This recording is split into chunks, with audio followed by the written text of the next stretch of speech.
Bapak, Ibu, dan saudara-saudariku yang terkasih, kita berjumpa kembali dalam renungan harian Voice Note. Hari Rabu 16 Oktober, Pekan Biasa ke-28. Saudara-saudariku yang terkasih, apa kabar hari ini? Semoga kita semua dalam keadaan baik, sehat, dan tetap bersemangat. Marilah saudara-saudaraku yang terkasih, kita siapkan hati kita untuk mendengarkan sabda Tuhan. Kita akan merenungkan Injil Yesus Kristus menurut Lukas bab 11 ayat 42 sampai 46. Marilah saudara-saudaraku yang terkasih, kita mengawali perjumpaan kita hari ini dengan tanda kemenangan Kristus. Dalam nama Bapa dan Putra dan Roh Kudus. Amin. Sekali peristiwa Yesus bersabda, "Celakalah kamu, hai orang-orang Farisi, sebab kamu membayar persepuluhan dari selasih, inggu dan segala jenis sayuran, tetapi kamu tidak mengabaikan keadilan dan kasih Allah.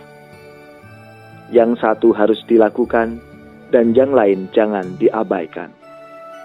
Celakalah kamu, hai orang-orang Farisi, sebab kamu suka duduk di tempat terdepan di rumah ibadat, dan suka menerima penghormatan di pasar. Celakalah kamu, sebab kamu sama seperti kubur yang tidak memakai tanda. Orang-orang yang berjalan di atasnya tidak mengetahuinya." Seorang dari ahli-ahli Taurat itu menjawab dan berkata kepadanya, "Guru, dengan berkata demikian engkau menghina kami juga." Tetapi Yesus menjawab, "Celakalah kamu juga, hai ahli-ahli Taurat, sebab kamu meletakkan beban-beban yang tak terpikul pada orang, tetapi kamu sendiri tidak menyentuh beban itu dengan satu jari pun." Demikianlah Injil Tuhan. Terpujilah Kristus. Bapak, Ibu, dan saudara-saudariku yang terkasih, Tuhan Yesus mengecam orang Farisi dan ahli Taurat karena mereka pandai berbicara tentang kebaikan, namun mereka tidak melakukan apa yang mereka katakan. Bahkan mereka suka menghakimi orang lain. Sikap seperti inilah yang tidak disukai oleh Yesus. Apa yang dilakukan oleh ahli Taurat dan orang-orang Farisi adalah membangun citra diri baik dengan cara berbohong. Membangun hidup jujur dan apa adanya jauh lebih sulit daripada membangun citra diri yang tampak baik.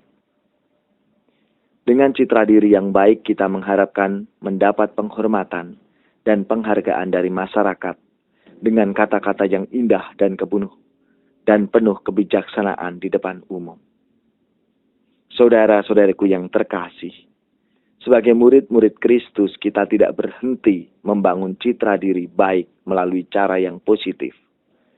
Namun lebih dari itu, membangun sikap jujur, tulus, otentik, dan selalu berbuat baik walaupun tidak ada orang yang memuji atau menghargai kita.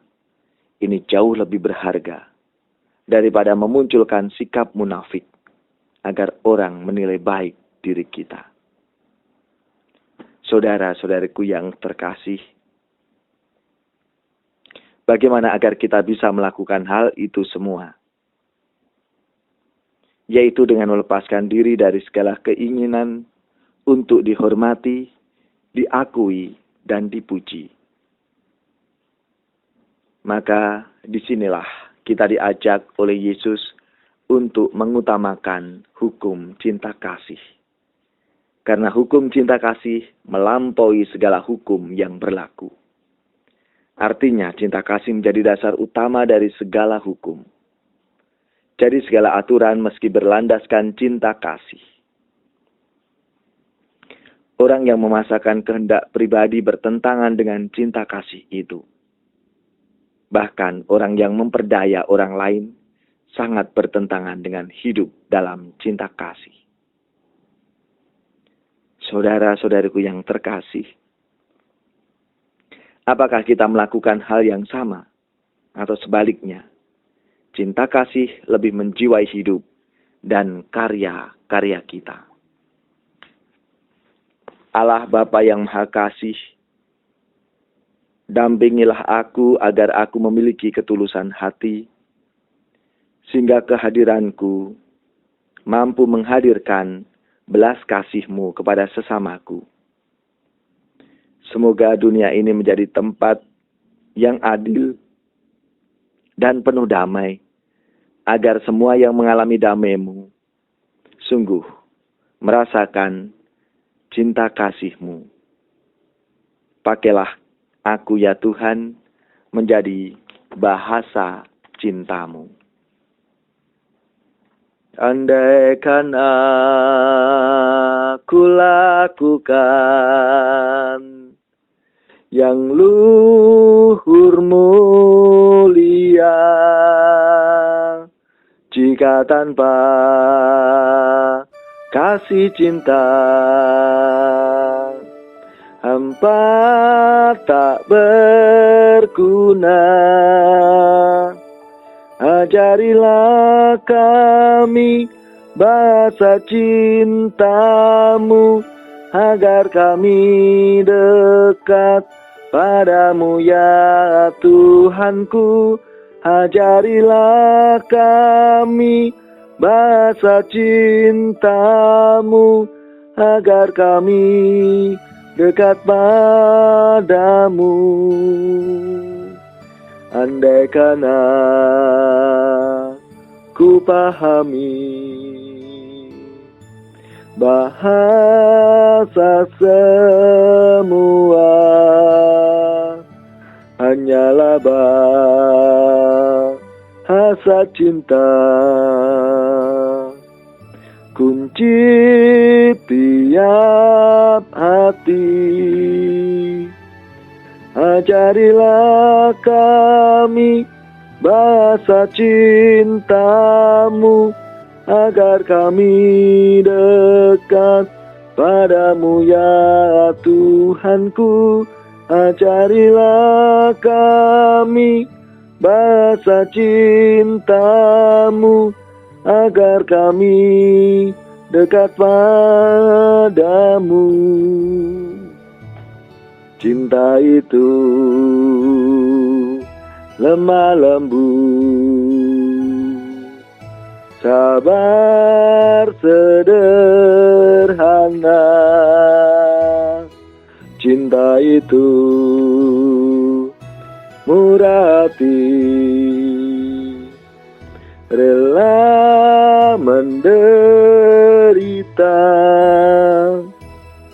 Ajarilah kami bahasa cinta-Mu, agar kami dekat padamu ya Tuhanku.